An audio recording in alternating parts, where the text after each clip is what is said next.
Existe un libro que parece un error de la historia, una pieza que no debió llegar hasta nosotros. No hablo de un volumen raro ni de una curiosidad para vitrinas elegantes. Hablo de un objeto que, cuando lo miras demasiado tiempo, empieza a mirarte de vuelta. Un códice pequeño, de piel clara y tacto antiguo, que descansa en una gran biblioteca bajo aire frío y vigilancia constante. Como si incluso hoy pudiera contagiar algo peligroso. A su alrededor duermen obras ilustres, mapas célebres y palabras que ya fueron comprendidas. Pero él no. Él sigue cerrado por dentro. A simple vista parece un herbario, un manual de remedios, quizá un tratado de salud escrito en la penumbra de un monasterio, y sin embargo basta acercar la mirada a la primera línea para que la ilusión se rompa. Lo que aparece sobre la vitela no es latín, no es griego, no es hebreo, no es árabe, no es nada que la memoria del mundo haya conservado. Son signos que se repiten con una calma imposible, curvas, tallos, ojos de tinta, un idioma sin patria, una música sin boca. Ese libro ha sobrevivido más de 6 siglos sin conceder una sola frase clara. Ha resistido a sabios, a clérigos, a coleccionistas, a hombres de guerra, a matemáticos y a máquinas. Nadie ha logrado abrir su garganta, y cuanto más se lo estudia, más parece alejarse, como esos sueños que se deshacen en cuanto uno intenta contarlos. La historia moderna de esta reliquia comenzó a inicios del siglo XX, en una villa italiana donde el polvo parecía guardar secretos con más disciplina que cualquier guardia.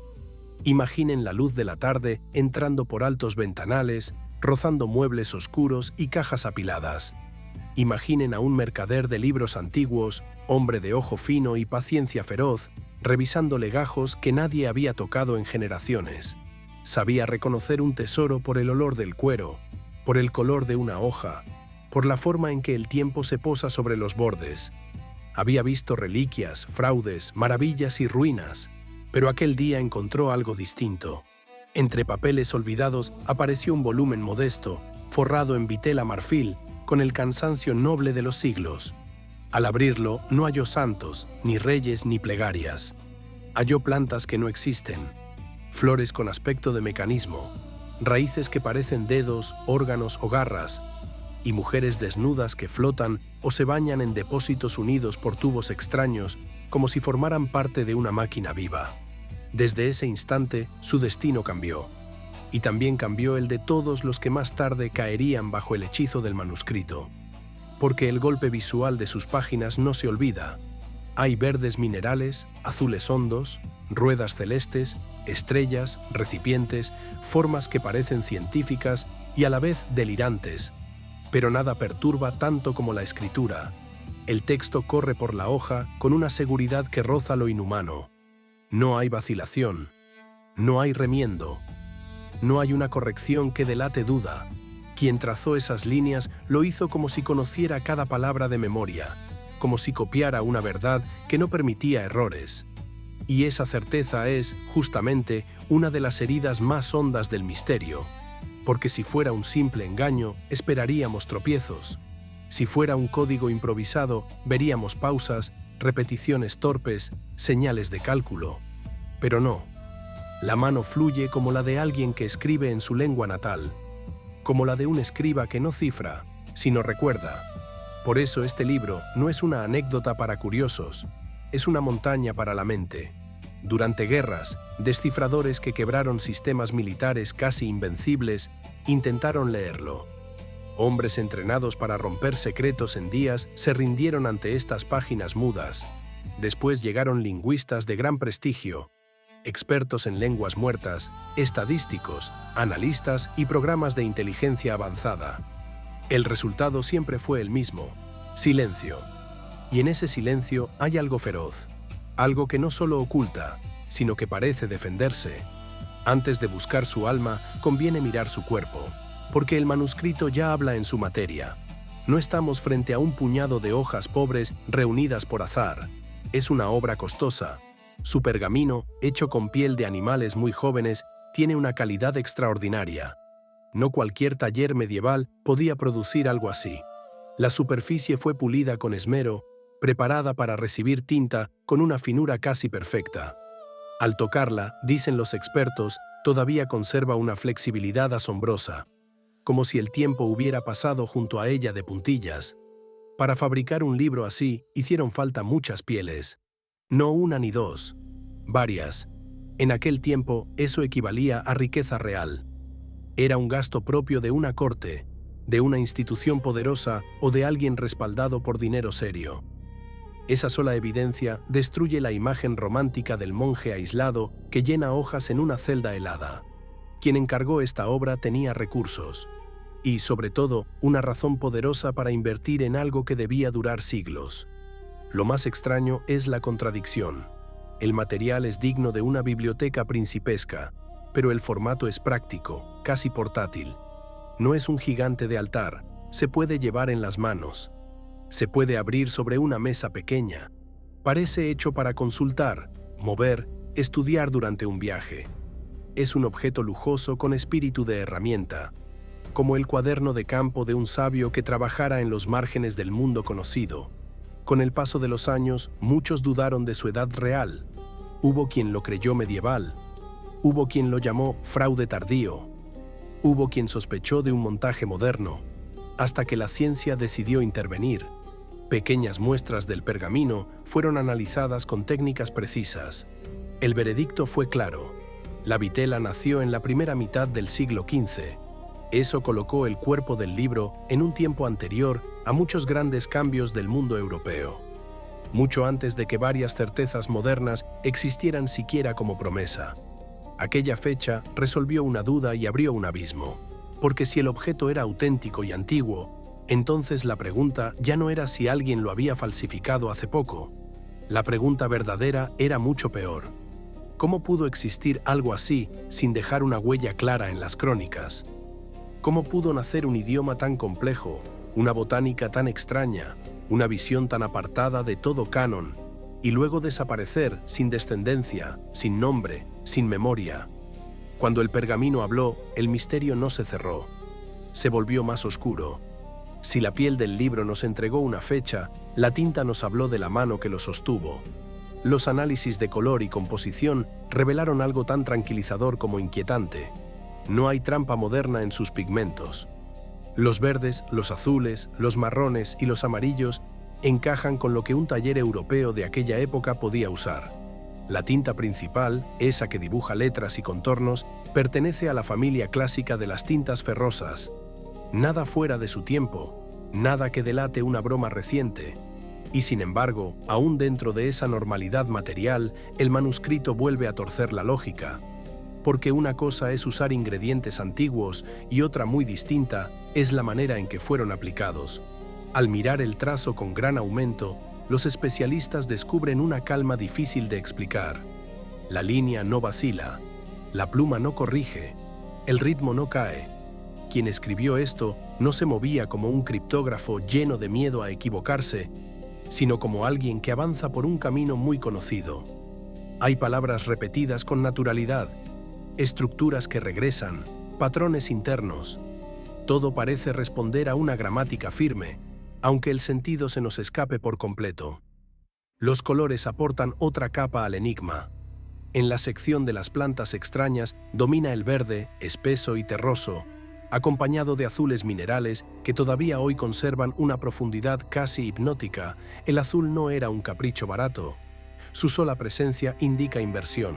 Hay detrás una voluntad clara de permanencia, como si el autor no quisiera solo escribir para su tiempo, sino lanzar el mensaje hacia siglos futuros, como si supiera que alguien, tarde o temprano, intentaría descifrarlo.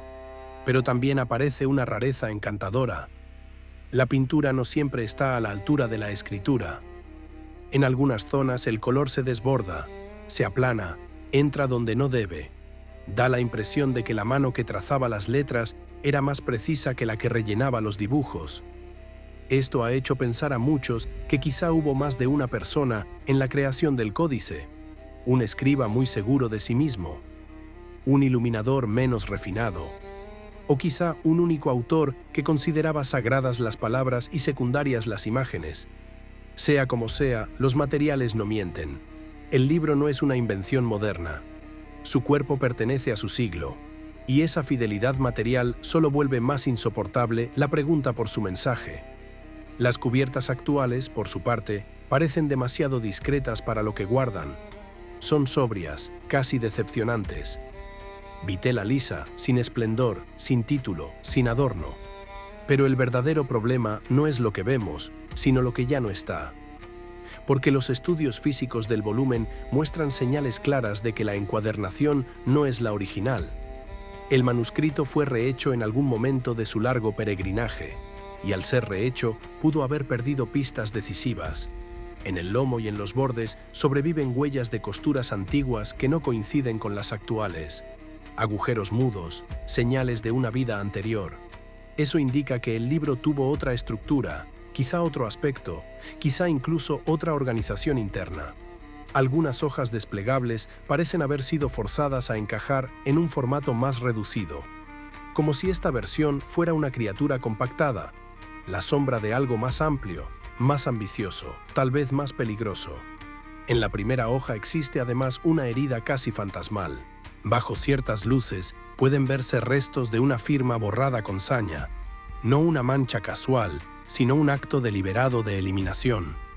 El nombre de un antiguo dueño, escondido y raspado, como si alguien hubiera querido borrar no solo la tinta, sino la memoria de la posesión.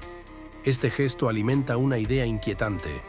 Hubo un tiempo en que llevar este libro entre las manos podía comprometer a quien lo tuviera. No es difícil imaginar por qué. Bajo una apariencia austera, casi contable, el volumen podría pasar desapercibido en una estantería. Un disfraz perfecto para un contenido que quizá resultaba incómodo, herético o demasiado singular. A veces la mejor forma de salvar un secreto no es exhibirlo, sino vestirlo de aburrimiento. Y luego está la paginación, ese detalle que para un lector común apenas importa, pero que para los expertos funciona como un mapa del desastre. El manuscrito actual no está completo. Las marcas antiguas revelan ausencias, faltan hojas, varias, y no parecen pérdidas inocentes del tiempo, sino vacíos situados en puntos delicados del recorrido. Transiciones, sectores clave, lugares donde una idea podría haberse unido con otra y revelar por fin la lógica total del conjunto. Las secciones que hoy vemos no se encadenan siempre con naturalidad. Hay cortes abruptos, repeticiones sospechosas, desplazamientos. Es como si alguien hubiera desmontado el rompecabezas y luego lo hubiera vuelto a armar sin comprender la imagen final. Para cualquier criptógrafo, eso es una pesadilla, porque quizá una parte del sentido no está ausente en una sola palabra perdida, sino en el orden entero. Algunas de las hojas desplegables aumentan aún más la sospecha. El manuscrito contiene páginas que se abren como mapas, con varios paneles, y existen señales de que pudo haber tenido más. Algunas fueron arrancadas con cuidado, no desgarradas por descuido, sino retiradas como quien extrae una pieza valiosa de un mecanismo. ¿Qué contenían? ¿Una clave? ¿Un mapa reconocible? ¿Una explicación demasiado directa? Nadie lo sabe, pero la falta pesa. Así, el libro que hoy admiramos no es un cuerpo intacto, sino un superviviente. Lleva cicatrices, reordenamientos, pérdidas, como si hubiera atravesado siglos de manos temerosas, curiosas o censuradoras. Lo que estudiamos no es la totalidad de una voz, sino lo que quedó de ella tras una larga batalla contra el tiempo y contra los hombres. Para seguir su rastro hay que viajar a una corte donde el gusto por lo extraño alcanzó niveles casi teatrales, a una ciudad donde la ciencia, la magia y la melancolía compartían techo. Allí aparece una figura clave, un emperador fascinado por lo oculto, más amigo de los símbolos y de las rarezas que de la política o la guerra. Su corte fue un refugio de alquimistas, astrólogos, fabricantes de maravillas y buscadores de secretos. En ese ambiente, el manuscrito hizo una de sus primeras apariciones documentadas. Según viejas cartas, el libro fue comprado por una suma desmesurada, una fortuna, una cantidad capaz de sostener una casa noble durante largo tiempo. ¿Por qué pagar tanto? Porque se creyó que el volumen era obra de un sabio legendario, un nombre asociado al conocimiento adelantado, a experimentos audaces, a fórmulas imposibles. El emperador estaba convencido de que entre aquellas plantas irreales y ruedas celestes se escondía una verdad excepcional, algo capaz de transformar la materia o alargar la vida. Ese momento es crucial, no porque explique el origen del manuscrito, sino porque confirma algo más profundo. Ya en aquella época, el libro venía precedido por un aura de secreto y prestigio. Ya era un objeto que prometía más de lo que concedía. Ya hacía caer a los poderosos en la misma trampa que después atraparía a estudiosos, mercaderes y soñadores. Y lo más fascinante es que el emperador, pese a su riqueza y a los sabios que lo rodeaban, tampoco logró doblegarlo. El manuscrito permaneció silencioso en su colección, como un animal extraño encerrado en una jaula de oro. Ni el dinero, ni la obsesión, ni el brillo intelectual de aquella corte lograron arrancarle una traducción. Después de la muerte del soberano, su colección se dispersó, y el libro, en vez de aclararse, empezó a comportarse como un fantasma.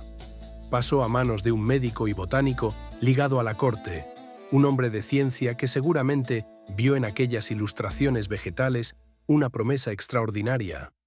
Años más tarde, una firma borrada en el primer folio ayudaría a situar al manuscrito junto a ese nombre.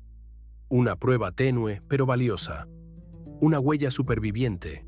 El detalle de la firma raspada abre una sombra incómoda. ¿Por qué borrar el nombre de un dueño?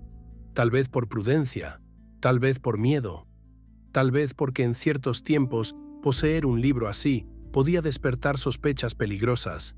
Un volumen escrito en lenguaje incomprensible, lleno de figuras desnudas, diagramas celestes y plantas de apariencia imposible, no era precisamente una compañía inocente. A partir de entonces, el rastro vuelve a enfriarse y a veces solo lo sostienen cartas de hombres desesperados. Uno de ellos, un erudito obsesionado con el códice, fue de los primeros en admitir por escrito su fracaso. No veía un simple pasatiempo, veía una esfinge, un objeto que parecía inteligible y sin embargo negaba todo acceso. Acostumbrado a símbolos herméticos y metáforas alquímicas, este estudioso reconoció en el manuscrito algo distinto, no un cifrado sencillo, sino una lengua cerrada sobre sí misma. Su frustración fue tan grande que decidió pedir ayuda al más célebre experto en lenguas misteriosas de su tiempo, un sabio famoso por asegurar que podía leer casi cualquier sistema antiguo. Le envió muestras, dibujos, fragmentos, suplicó orientación. Imaginemos esa escena. Un hombre en su mesa, copiando con cuidado signos extraños para mandarlos lejos, con la esperanza de que otro posea por fin la llave. Y sin embargo, ni siquiera esa ruta trajo alivio. El manuscrito siguió su viaje hacia una gran biblioteca religiosa. Allí cayó en un sueño profundo. Siglos enteros de silencio.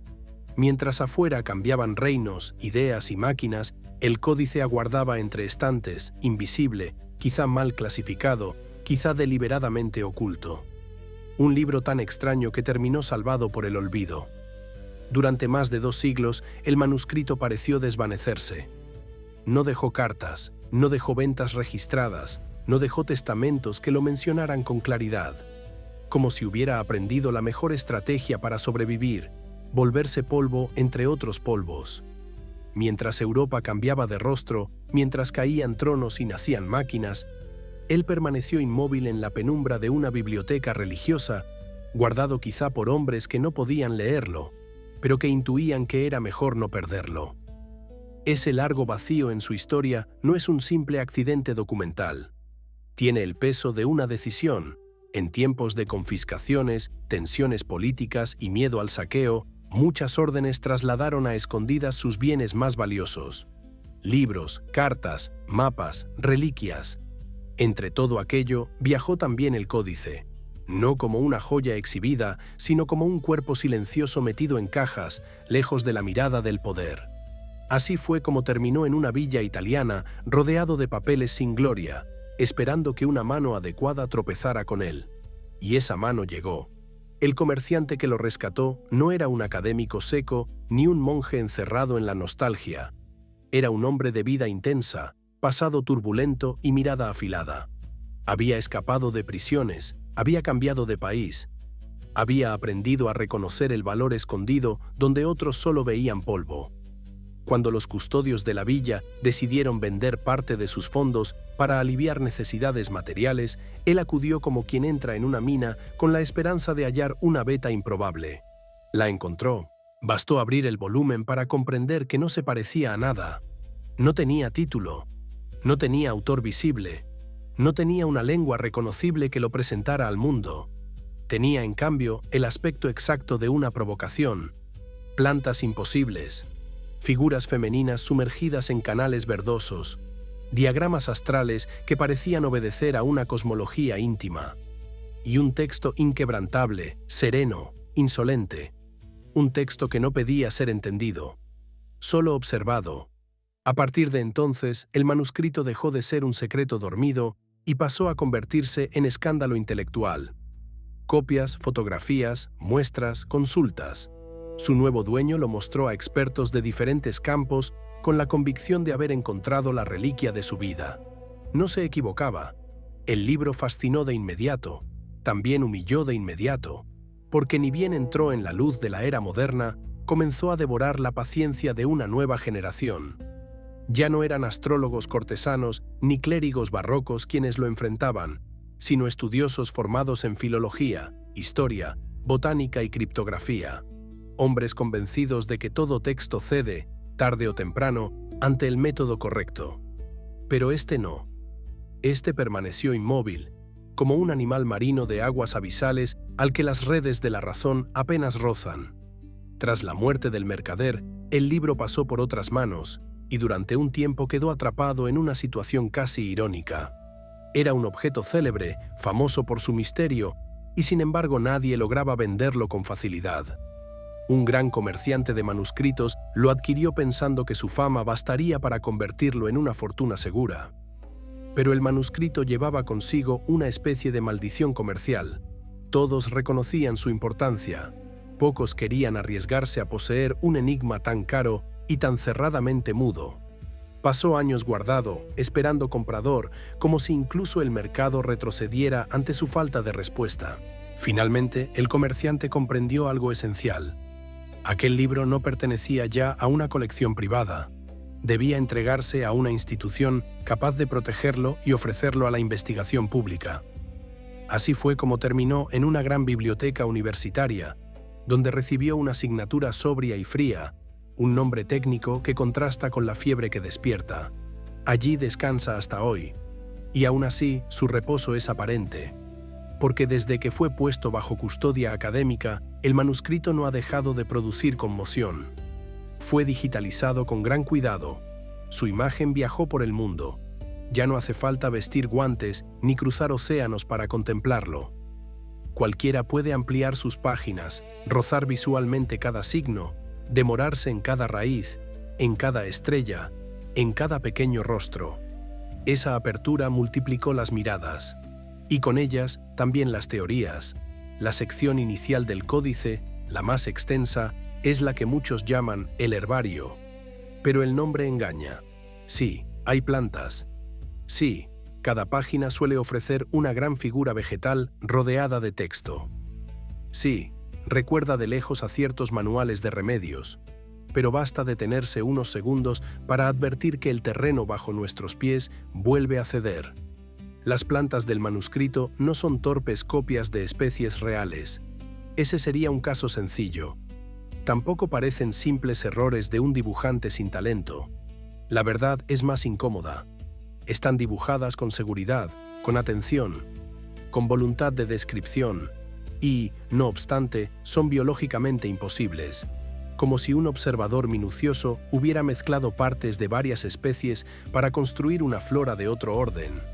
Hay hojas que recuerdan helechos, pero brotan de tallos que no les corresponden.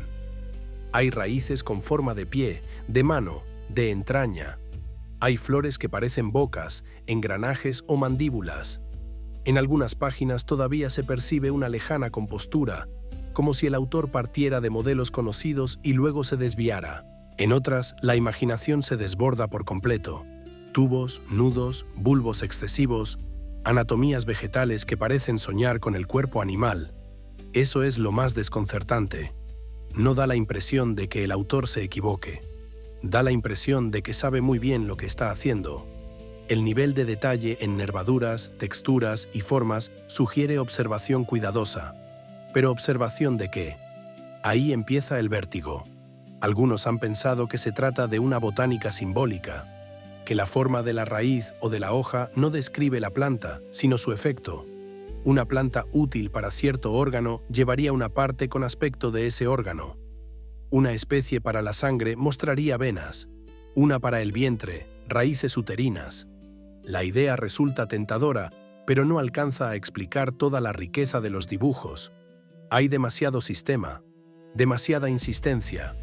Otros han propuesto algo más audaz, que cada planta no sea una planta, sino un signo compuesto, un jeroglífico vegetal, una combinación visual que corresponde a una idea, una receta, un nombre, una clave. Si eso fuera cierto, el herbario no sería un catálogo natural, sino una escritura paralela, una lengua dibujada que se entrelaza con la lengua de tinta, texto e imagen como dos capas de un mismo secreto. En los herbarios comunes de la época, incluso los más bellos, el objetivo era útil. Reconocer una especie, emplearla bien, no confundir una medicina con un veneno. Había un pacto con la realidad. El manuscrito rompe ese pacto sin pedir permiso. Sus plantas flotan en el vacío blanco del pergamino. No hay paisaje, no hay tierra, no hay insectos, no hay estación. Solo el ejemplar aislado, desnudo ante el lector, como si fuera una muestra arrancada a un universo que no comparte nuestras reglas. Ese aislamiento produce una sensación extraña. Mirar estas páginas se parece menos a estudiar la naturaleza que a inspeccionar recuerdos deformados de la naturaleza, como si el autor hubiera vivido entre plantas verdaderas, pero luego las hubiera reconstruido desde un sueño, una fiebre o una doctrina secreta. Y entonces aparecen ciertas imágenes que han encendido discusiones sin fin.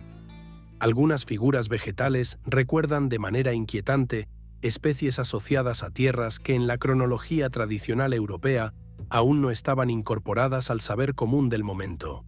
Una flor de gran corona, un fruto alargado de tono vivo. ¿Coincidencia visual? ¿Lectura apresurada? ¿Señal de un contacto imposible?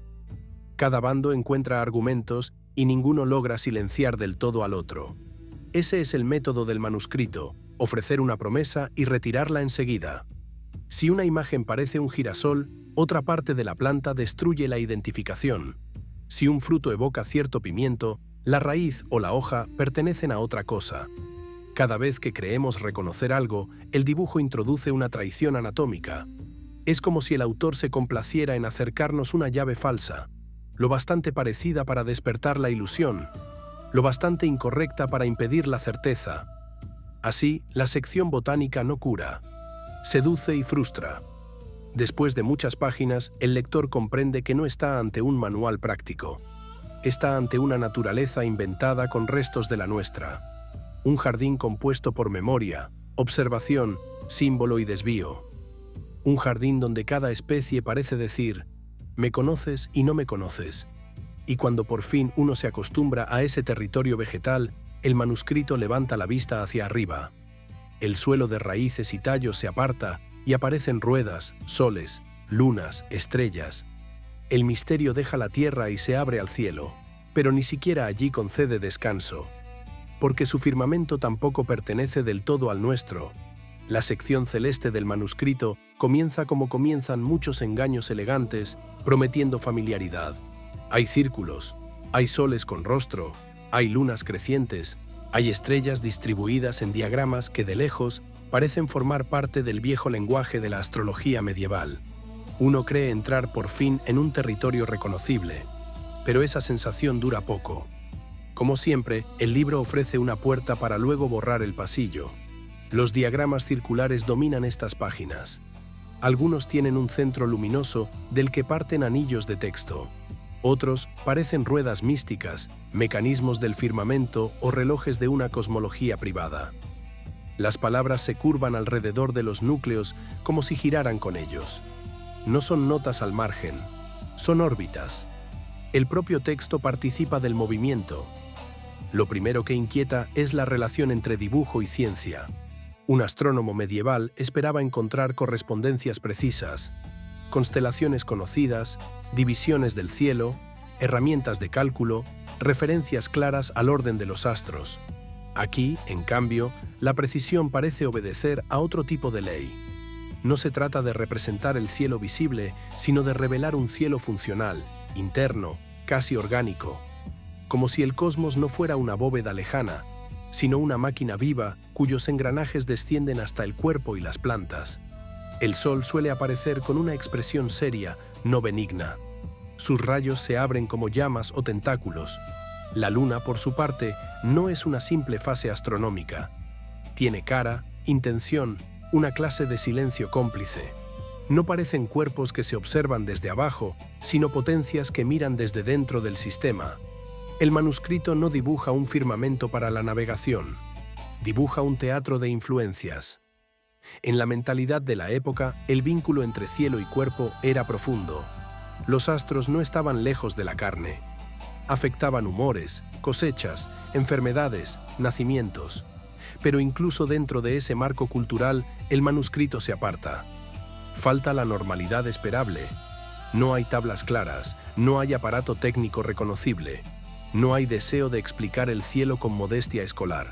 Todo apunta a una visión propia, cerrada, poderosa.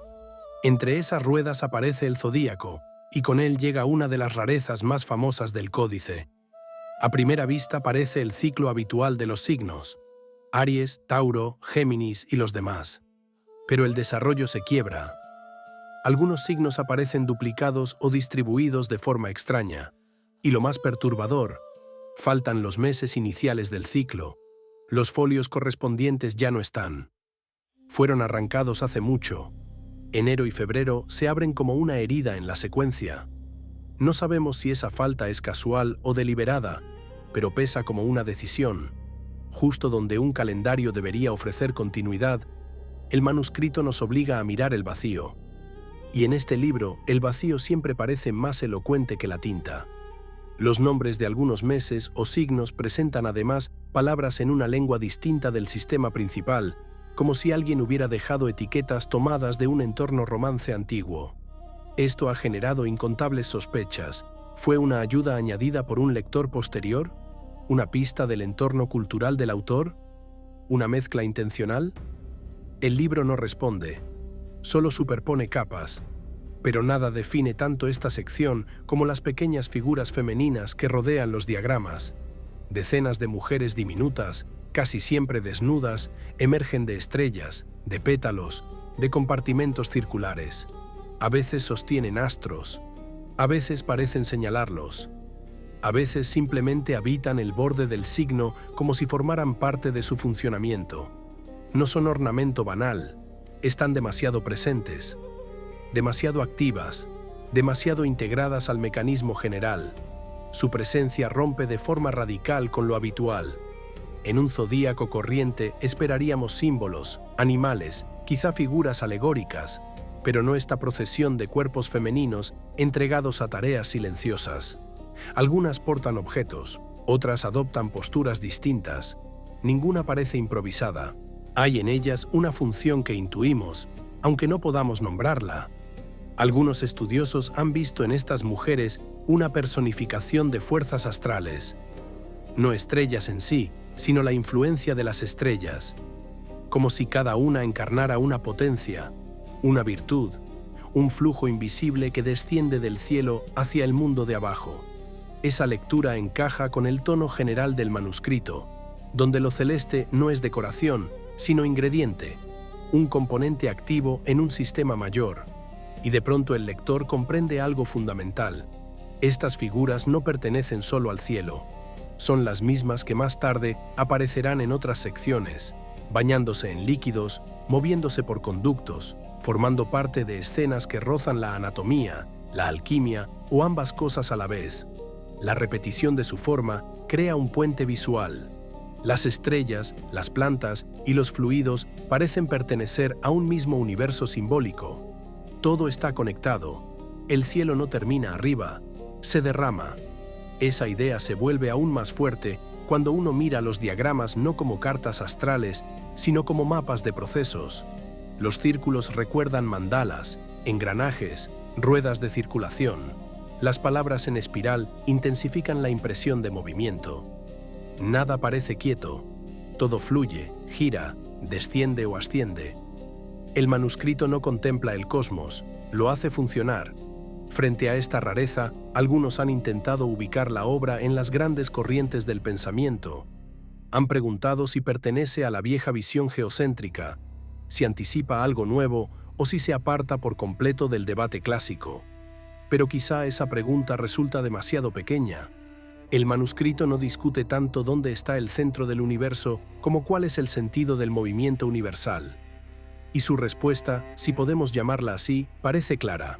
El centro no es la Tierra ni el Sol. El centro es la vida. Eso lo distingue de casi todo. Mientras unos medían distancias y otros trazaban tablas, el autor de este libro parece obsesionado con la manera en que la energía del cielo alimenta cuerpos, plantas, baños y transformaciones. Su cosmos es biológico. El firmamento no es escenario, sino motor. Cada rueda, cada rostro solar, cada mujer entre estrellas parece afirmar que el cielo no se contempla, se utiliza. Y entonces el manuscrito cae todavía más hondo. Tras la sección astral aparece una parte que ha desconcertado a generaciones enteras y que convierte toda prudencia en ceniza. Allí las figuras femeninas abandonan los bordes de los signos y entran en un sistema de recipientes, canales y depósitos donde circula un fluido verdoso. Ya no están apenas asociadas al cielo. Están inmersas en una maquinaria viva, una red de conductos que parece a la vez hidráulica, orgánica y ritual. Es una de las zonas más extrañas del libro. También una de las más difíciles de olvidar. Decenas de mujeres desnudas, de cuerpos pequeños y vientres suaves, aparecen sumergidas o desplazándose por piscinas, cubas y tubos. No es una escena erótica, tampoco una escena doméstica. No hay coquetería ni vergüenza. Hay trabajo, hay tránsito, hay concentración. Como si cada figura cumpliera una función precisa dentro de un proceso más grande que no logramos comprender. Los recipientes están unidos por canales que a veces parecen de metal y otras veces de carne. El líquido que los recorre no se deja identificar con comodidad. Podría ser agua, podría ser un preparado mineral, podría ser bilis, linfa, savia, elixir. Lo único cierto es que no se comporta como simple decoración. Se desplaza, conecta, organiza. Es el sistema nervioso de la escena. El efecto visual resulta casi insoportable por su mezcla de ingenuidad y precisión. Las mujeres parecen miniaturas inocentes, pero el entramado que las rodea sugiere un conocimiento técnico o una obsesión muy profunda con los flujos del cuerpo y de la naturaleza. Algunas entran por un conducto y salen por otro. Otras sostienen objetos. Otras esperan dentro de compartimentos redondos como si participaran de una cadena de transformación. Aquí el manuscrito abandona cualquier máscara de herbario razonable. Ya no pretende parecer un libro normal. Ya no hace esfuerzos por tranquilizar al lector. Nos arrastra a un territorio donde medicina, alquimia, fisiología y visión mística pueden ser la misma cosa. Muchos han pensado que se trata de una representación del cuerpo femenino desde dentro. No una anatomía realista, sino una anatomía alegórica. Los tubos serían vasos, canales, rutas de fluidos vitales. Las mujeres, personificaciones de funciones internas. Los baños, etapas de un proceso reproductivo o curativo. La teoría no es absurda. En una época llena de tabúes, convertir el cuerpo en paisaje simbólico era una forma inteligente de decir sin decir. Otros han preferido ver en estas páginas un laboratorio alquímico disfrazado. Las figuras femeninas no serían mujeres, sino estados de la materia. El líquido verde sería agente de disolución, purificación o fermento. Los recipientes, vasos de una gran operación secreta. Bajo esa mirada, el libro no describe anatomía, sino transformación. No salud, sino transmutación. Y todavía existe una lectura más terrenal, aunque no menos inquietante. La del baño medicinal. En muchos lugares del mundo antiguo y medieval, las aguas termales eran remedio para dolencias diversas, sobre todo las asociadas a la fertilidad, la piel o la melancolía. El manuscrito podría estar registrando un conocimiento terapéutico de fuentes, canalizaciones y tratamientos. Pero incluso si eso fuera cierto, la forma de mostrarlo sigue siendo única. Ningún manual corriente habría elegido este lenguaje. Quizá lo más perturbador es que ninguna de esas interpretaciones excluye a las otras. En la mente de quien hizo el libro, tal vez no había frontera clara entre cuerpo, espíritu, elemento y remedio. El agua cura porque transforma. El cielo influye porque circula. La mujer representa porque contiene. Todo puede ser literal y simbólico al mismo tiempo.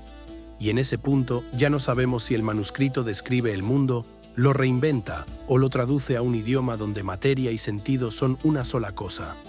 Si uno observa durante mucho tiempo esa red de depósitos, tubos y figuras sumergidas, empieza a sentir que está viendo el interior de algo.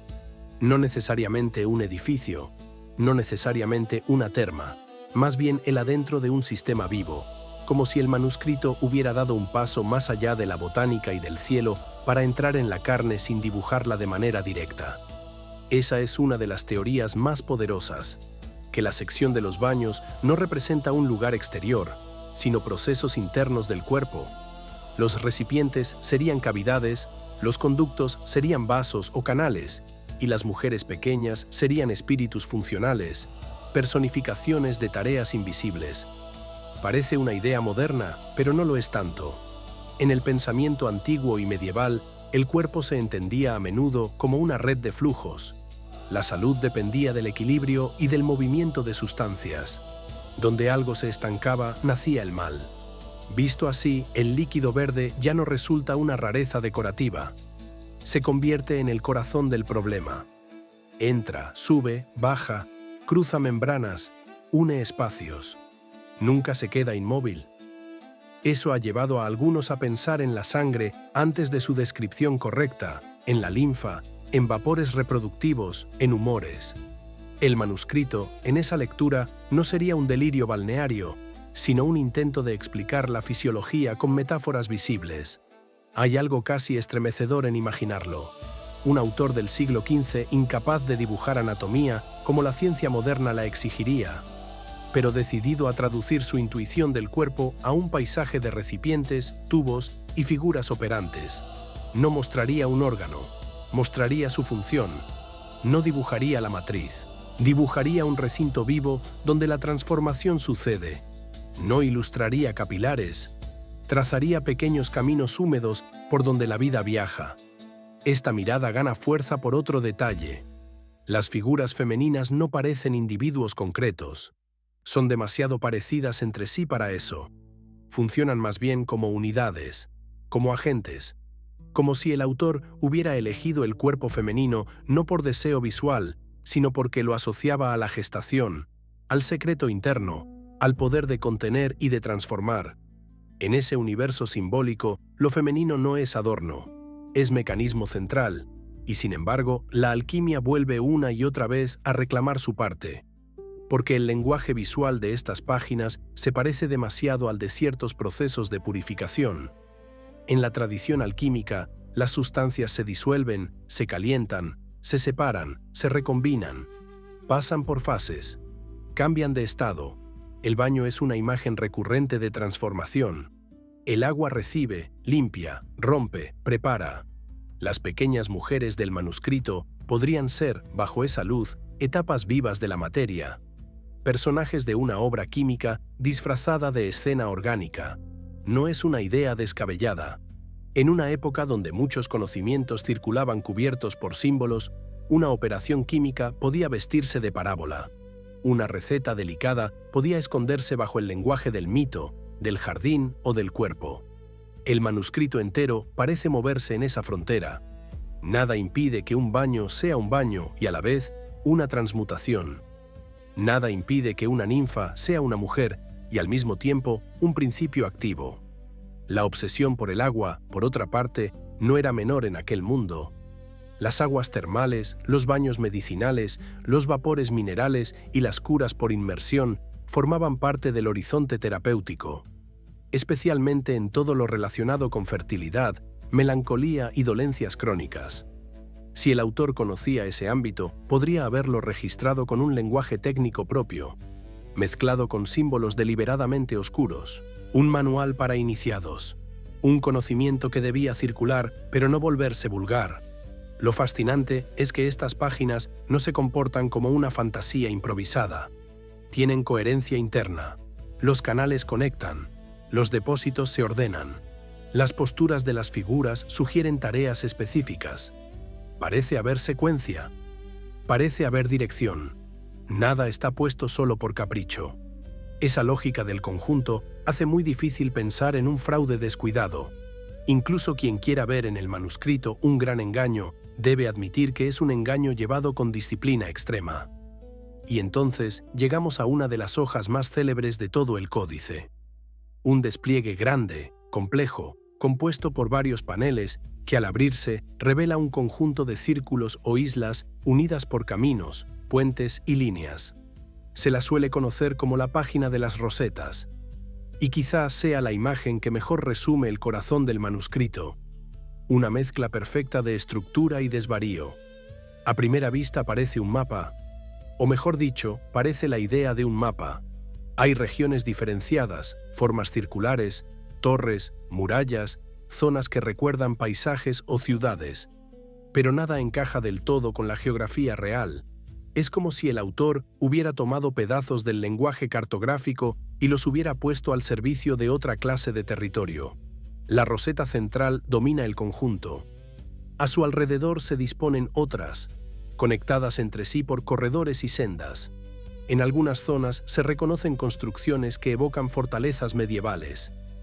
En otras surgen montes, cráteres, formas radiantes. Hay sectores que parecen urbanos y otros que rozan lo volcánico o lo celeste. Todo se encuentra unido, como si formara parte de una sola maquinaria del espacio.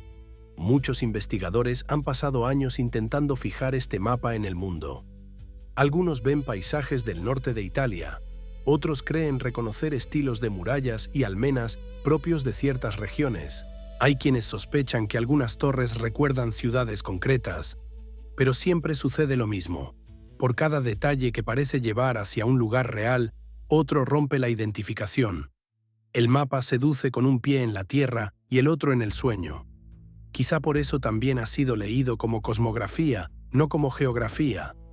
Un mapa del universo espiritual, de etapas alquímicas, de regiones internas del cuerpo, de estados del alma, de niveles de la creación, y cuanto más se lo mira, menos absurdo parece, porque esta hoja no invita a viajar con los pies, invita a pensar la conexión entre ámbitos. Lo importante no son solo las islas, sino los enlaces, los puentes, los pasos, las corrientes que van de una zona a otra. Hay en esta página una sensación de tridimensionalidad extraña. Las conexiones no son meras líneas planas. Parecen túneles, pasos elevados, rutas energéticas. La disposición admite varias lecturas, desde el centro hacia afuera, de arriba hacia abajo, en círculo, en cruz. Cada dirección sugiere una historia distinta. Es como un tablero cuyas reglas fueron retiradas antes de llegar a nosotros. Si el herbario era un catálogo de una naturaleza imposible, y la sección de los baños una mecánica de la transformación, la página de las rosetas parece querer contener el plano general, el mapa del sistema, el lugar donde tierra, cuerpo, cielo y circulación se reúnen en una sola imagen. No nos explica nada de forma abierta, pero hace una promesa. Aquí, en alguna parte, todas las piezas encajan. Claro que esa promesa también puede ser una trampa, porque cuanto más grande es la ambición visual de esta hoja, mayor es la frustración que produce. Cada castillo sugiere una cultura, cada círculo una esfera, cada forma radiante una energía. Pero el conjunto se cierra de nuevo sobre sí mismo. No hay leyenda, no hay claves marginales, no hay nombres legibles. Solo el eterno compañero del manuscrito, ese texto curvado y sereno que mira sin abrir la boca. Después de semejante despliegue, el libro cambia de tono otra vez.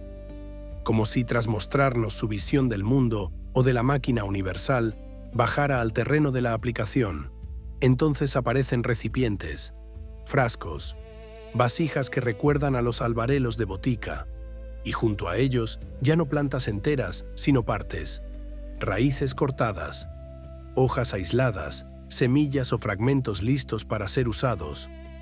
Aquí el manuscrito parece más práctico que nunca, y también más cruel, porque por fin ofrece lo que parece un recetario, un sistema de ingredientes y contenedores, el final lógico de todo el recorrido anterior.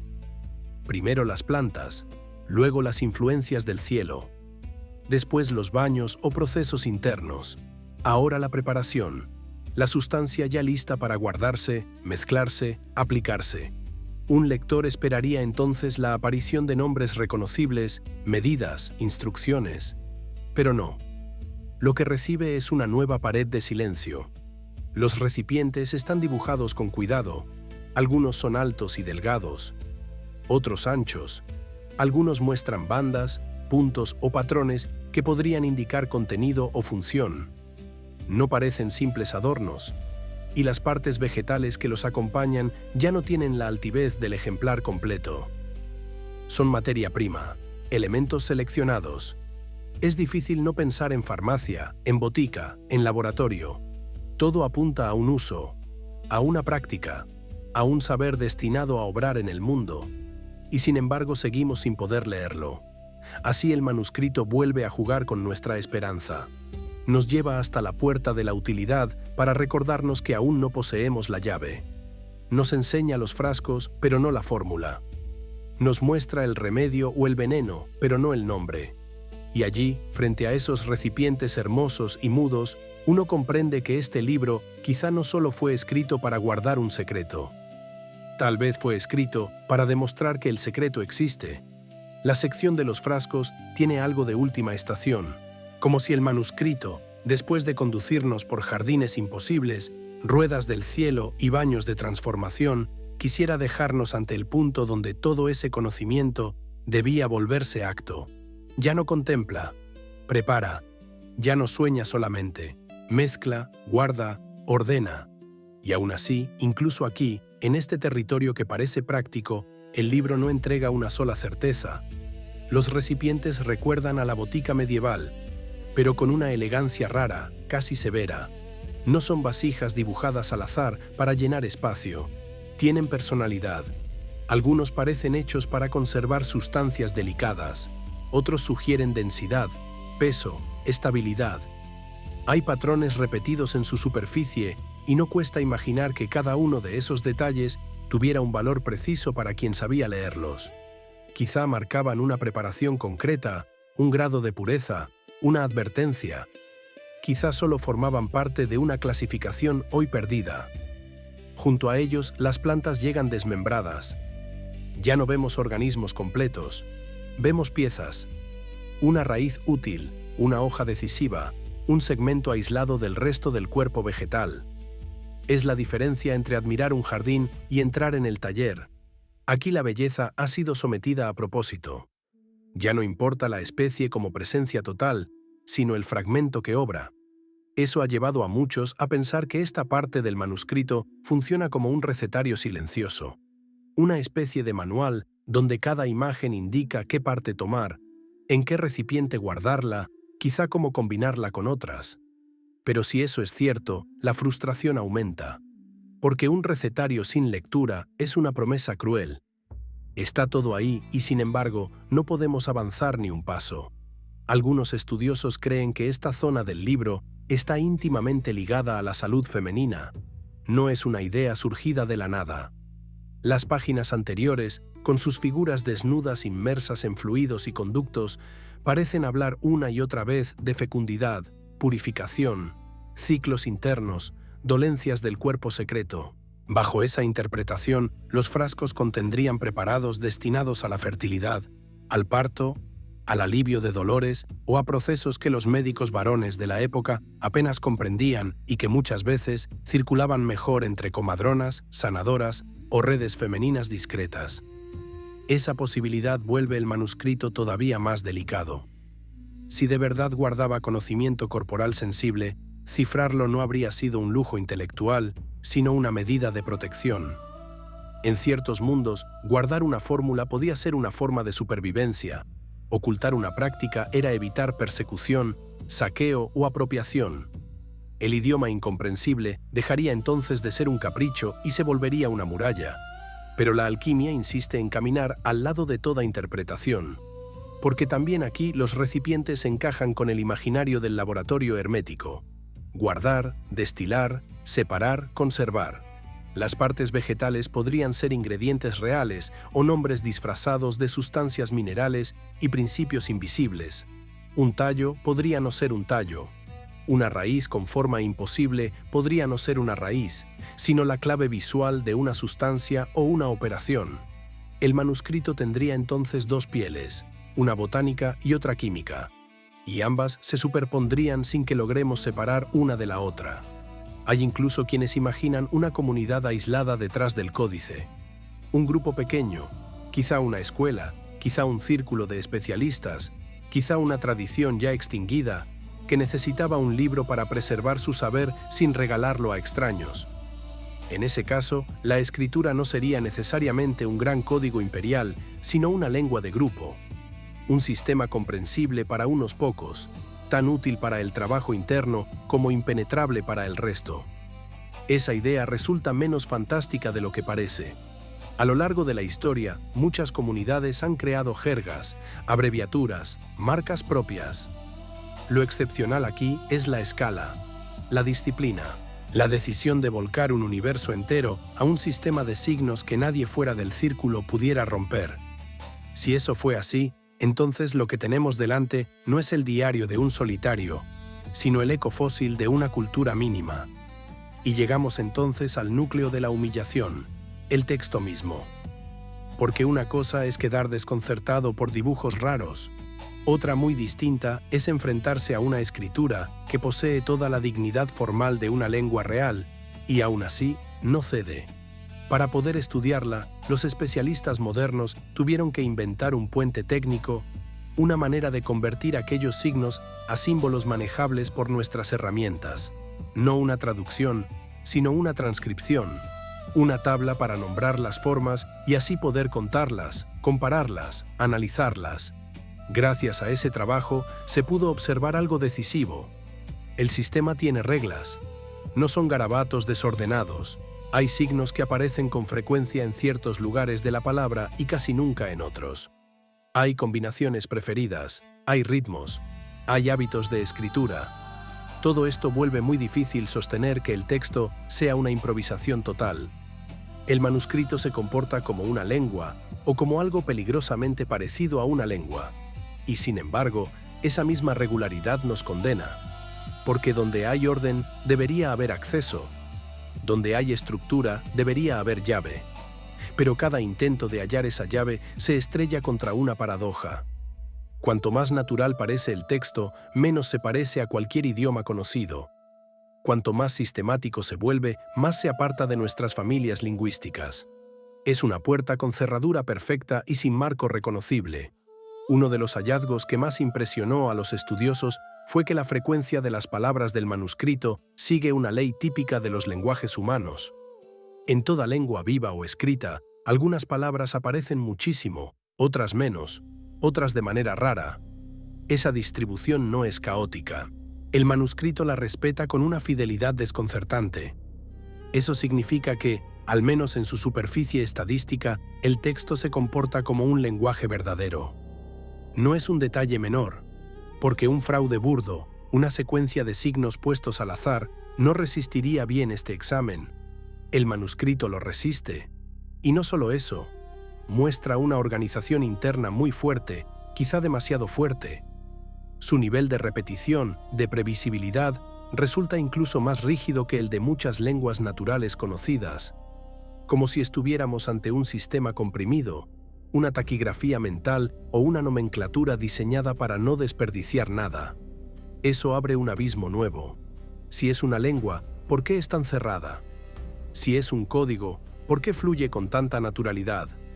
Si es un invento, ¿cómo logró imitar tan bien las leyes profundas de la comunicación? La escritura presenta además una particularidad casi insultante. La ausencia de correcciones. No hay tachaduras visibles, no hay dudas. No hay esas pequeñas heridas que suelen acompañar cualquier escritura larga hecha a mano. Quien trazó esas páginas avanzó con una seguridad que desarma, como si no estuviera resolviendo nada en el acto, como si simplemente transcribiera algo ya perfectamente conocido. Eso ha dado pie a ideas fascinantes y peligrosas. Tal vez el autor escribía en una lengua que dominaba por completo y que ha desaparecido sin dejar descendencia. Tal vez copiaba de un modelo previo hoy perdido. Tal vez practicaba una forma de escritura automática, una corriente de signos que brotaba sin pasar por el filtro de la duda. Tal vez el sentido no estaba en cada palabra, sino en patrones mayores, visuales, sonoros o rituales. Incluso las repeticiones del texto han provocado escalofríos. Hay palabras dobles, secuencias que se reiteran de inmediato, como ecos deliberados. En las lenguas normales eso existe, sí, pero no con esta insistencia. Aquí parece formar parte de la respiración del sistema. Un tic estructural, un mantra, una propiedad que complica toda lectura convencional. Y cuanto más se profundiza, peor. Porque si uno esperaría que un gran cifrado del pasado mostrara signos de esfuerzo, de cálculo o de vacilación, el manuscrito ofrece lo contrario. Línea tras línea, la mano parece deslizarse con soltura de escriba entrenado, como si cada símbolo surgiera sin obstáculo. Esa fluidez vuelve muy difícil imaginar un cifrado complejo elaborado sobre la marcha. Nadie escribe un laberinto matemático así sin dejar huellas de cansancio mental, a menos, claro, que el sistema le resultara tan familiar como la lengua materna. De ahí nace una de las sospechas más humillantes para nuestra inteligencia: que el manuscrito no sea difícil para quien lo escribió, que toda la dificultad nos pertenezca solo a nosotros. Y en ese punto aparece un nombre legendario que durante mucho tiempo pareció capaz de cargar con semejante desafío. El de un sabio medieval célebre por su fama de adelantado, de pensador audaz, de hombre al que se atribuyeron conocimientos extraordinarios. Su figura se volvió imán natural para el manuscrito. Muchos quisieron ver en el códice una obra suya, un depósito de secretos científicos demasiado tempranos para su siglo. La historia ayudó a esa ilusión. Viejas cartas ligaron el libro a la creencia de que había sido comprado por una fortuna precisamente por considerárselo obra de aquel sabio. La idea era irresistible. Un hombre brillante, interesado en naturaleza, lenguaje y ciencias ocultas, escribiendo un libro tan avanzado que el mundo no podría leerlo durante siglos. Parecía encajar demasiado bien. Durante un tiempo hubo incluso quienes juraron haber confirmado esa autoría mediante métodos extravagantes. Dijeron encontrar mensajes microscópicos escondidos en los trazos, descubrimientos imposibles, descripciones de estructuras biológicas o celestes muy adelantadas a su tiempo. Pero la emoción duró poco. La mirada crítica desmontó aquellas lecturas una por una. Lo que algunos vieron como escritura secreta resultó ser el desgaste natural de la tinta vieja, grietas, no letras, deseo, no prueba. Y luego la datación del pergamino terminó de desarmar la leyenda. Las fechas no coincidían. El nombre glorioso siguió flotando sobre el manuscrito como una sombra seductora, pero ya no como una solución sostenible. Más que autor, se convirtió en espejo del deseo humano de encontrar un genio detrás de cada abismo. Pero si ese sabio no fue el padre del códice, la pregunta quedó más desnuda que nunca. ¿Quién escribió un libro así con semejante calma? ¿Y para quién? Cuando la teoría del gran sabio medieval empezó a derrumbarse, el manuscrito no perdió misterio. Lo cambió de máscara. Entonces aparecieron otros nombres, otros posibles culpables, otras figuras capaces de habitar el borde entre ciencia, fraude y visión. Y entre ellas brillaron dos personajes especialmente aptos para un libro así: un matemático y astrólogo de gran fama y su compañero más oscuro, un hombre asociado a prácticas sospechosas, sesiones de contacto con lo invisible y una habilidad notable para moverse entre credulidad y engaño. Su presencia en una corte obsesionada con lo oculto los vuelve candidatos irresistibles. Uno aportaba prestigio intelectual, El otro, teatralidad, riesgo y una sombra de charlatanería muy útil. Juntos construyeron sistemas, lenguas secretas y relatos de comunicación con entidades celestes. No cuesta imaginar que, en un mundo así, un libro lleno de signos incomprensibles y plantas imposibles pudiera circular como una reliquia perfecta para impresionar a un príncipe hambriento de maravillas. La sospecha fue tentadora durante mucho tiempo. Tal vez ellos habían fabricado el manuscrito para venderlo por una suma absurda. Tal vez conocían el hambre de rarezas de su protector y decidieron darle exactamente lo que deseaba. Un libro bello, antiguo en apariencia, oscuro en su lengua, atribuible a una mente legendaria. Un fraude total, un objeto capaz de parecer demasiado importante para ser falso. Pero otra vez, la materia arruinó el relato fácil. El pergamino sitúa el cuerpo del manuscrito bastante antes de la vida de aquellos hombres. Eso no borra del todo su sombra. Aún pudieron haber contribuido a construir la leyenda del libro o a moverlo dentro de la red de intereses de la corte, pero los aleja del papel de autores materiales. El códice seguía siendo más viejo que ellos, y por lo tanto seguía hundiendo sus raíces en un terreno anterior, más oscuro, más difícil de tocar. Como suele pasar, al cerrarse una puerta se abrió otra todavía más seductora. Hubo quienes se atrevieron a imaginar una autoría juvenil de una de las mentes más célebres del Renacimiento. La idea parecía salida de una fiebre hermosa. Un niño prodigio, fascinado por la naturaleza, el agua, los mecanismos y la forma de las cosas, inventando en secreto un lenguaje propio y poblando un cuaderno de imágenes imposibles. Un laboratorio infantil de genialidad pura. La teoría tenía un brillo casi insoportable. El interés por los fluidos, por la botánica, por los sistemas internos. La facilidad gráfica. La tendencia a observar el mundo como mecanismo y organismo a la vez. Todo eso recordaba ciertos rasgos de aquel espíritu inmenso. Pero una vez más, al pasar de la poesía a la disciplina, la hipótesis comenzó a crujir. El estilo no encaja por completo. La cronología tampoco resulta cómoda. Y sobre todo, el manuscrito insiste en resistirse a toda apropiación demasiado brillante. Hay algo en este libro que humilla nuestras ganas de vincularlo con un nombre famoso, como si cada vez que intentamos fijarlo en una biografía ilustre, él retrocediera un paso y nos dejara solos con nuestra necesidad de prestigio. No faltaron tampoco quienes lanzaron la sospecha hacia el hombre que lo redescubrió en tiempos modernos. Al fin y al cabo, era un comerciante experto, con pasado aventurero, familiarizado con identidades borrosas, documentos y rarezas. ¿Y si todo fuera una gran invención suya? ¿Y si hubiera conseguido pergamino antiguo, tintas compatibles, y hubiera fabricado el fraude más elegante del mundo para salir de sus apuros y ganar fama definitiva? La teoría del falsificador moderno tenía una ventaja. Explicaba la reaparición casi teatral del manuscrito, pero de nuevo surgieron obstáculos, no solo por los análisis del material y por la documentación antigua que sitúa al libro antes de su hallazgo, sino por un dato psicológico importante. Quien redescubrió el códice pasó el resto de su vida intentando que otros lo leyeran. Lo exhibió, lo estudió, lo empujó hacia especialistas. Un estafador suele vender y desaparecer. Él, en cambio, quedó atado a la criatura como uno más de sus cautivos. Esa cadena de sospechas llevó a una idea quizá menos romántica, pero más verosímil. El manuscrito pudo ser obra de varias manos. No de un genio aislado, sino de un pequeño taller, una comunidad cerrada, una escuela discreta o una logia de especialistas. Esa hipótesis explica varias rarezas de golpe. La extensión del libro.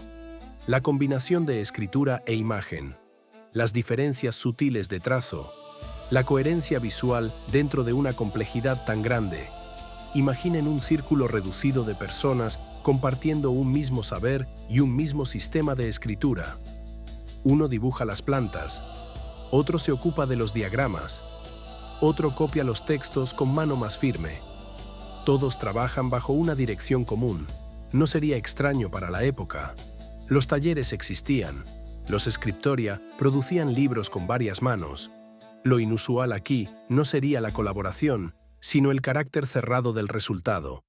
Si el manuscrito nació en un entorno así, entonces no estamos ante el capricho de una sola mente, sino ante la condensación de una doctrina.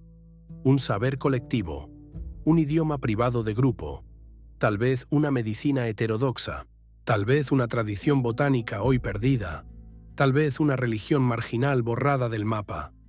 El libro sería entonces no la confesión de un individuo, sino el último sobreviviente de una pequeña civilización extinguida. Y aún así, incluso esa teoría tropieza con la misma dificultad. Nos explica mejor el cómo, pero no el por qué profundo. ¿Qué clase de conocimiento merecía tal inversión, tal disciplina y tal nivel de ocultamiento? Esa pregunta destruyó la serenidad de muchos estudiosos. Hay casos célebres de investigadores que creyeron haber resuelto el enigma y acabaron convertidos en ejemplo de advertencia. Uno de ellos fue un profesor respetado, hombre inteligente, serio, prestigioso, que anunció con gran seguridad haber descifrado por fin el manuscrito. Su solución era deslumbrante, demasiado deslumbrante. Sostenía que la verdadera escritura estaba escondida dentro de las letras visibles, como una microescritura secreta. Según su lectura, el autor del libro había logrado registrar descubrimientos extraordinarios sobre la naturaleza, el cielo y la vida microscópica, muchos siglos antes de que esos saberes existieran de forma oficial. Era una historia tan perfecta que resultaba casi irresistible. Un genio adelantado a la humanidad, ocultando su ciencia para protegerla. Durante un tiempo muchos quisieron creerle, pero después llegó la revisión fría, y con ella la caída. Lo que el profesor había tomado por signos diminutos no eran más que grietas naturales de la tinta envejecida. El manuscrito no le había hablado. Él había hablado a través del manuscrito. Había proyectado sus propios deseos de maravilla sobre la piel gastada de la vitela. Ese fracaso dejó una lección durísima. El códice es un espejo peligroso. Da a cada lector la tentación de verse confirmado. Si amas la ciencia heroica, te ofrecerá un sabio adelantado. Si amas la botánica, te insinuará especies perdidas. Si amas los secretos, te regalará códigos. Y si amas el delirio, te dará puertas suficientes para entrar. Otros intentos siguieron. Abogados, médicos, aficionados brillantes, hombres de razón convencidos de que un buen método bastaba. Algunos vieron latín comprimido hasta la asfixia. Otros vieron dialectos remotos disfrazados. Algunos leyeron recetas, otros tratados de herencia biológica. El problema fue siempre el mismo. Cada método parecía funcionar solo en manos de quien lo proponía. Nadie más podía repetirlo con resultados estables. Y una solución que no se deja repetir no es una llave, es un espejismo. Entonces llegaron los grandes criptógrafos de la guerra, hombres entrenados para romper sistemas enemigos, para leer lo que había sido diseñado para no ser leído. Gente acostumbrada a derrotar máquinas, códigos variables, mensajes vitales para la vida y la muerte. Si alguien iba a vencer al manuscrito, debían ser ellos. No lo lograron.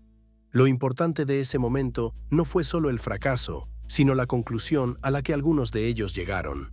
El manuscrito no se comportaba como un cifrado convencional. No parecía un simple intercambio de letras ni un sistema habitual de sustitución. Lo que allí había era otra cosa.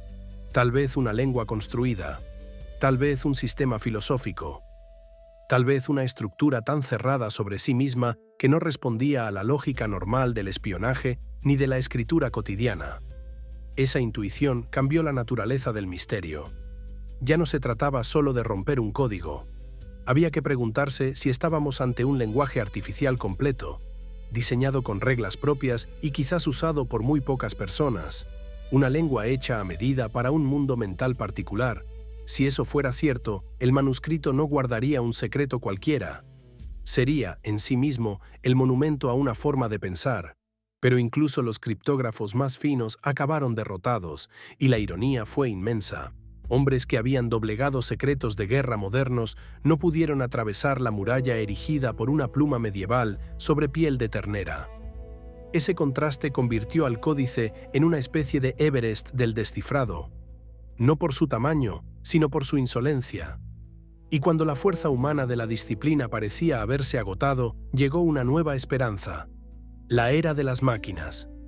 la promesa de que el cálculo masivo, los modelos estadísticos y más tarde, la inteligencia artificial harían lo que ningún individuo había conseguido, que por fin una entidad capaz de ver millones de patrones simultáneos rompería el hechizo.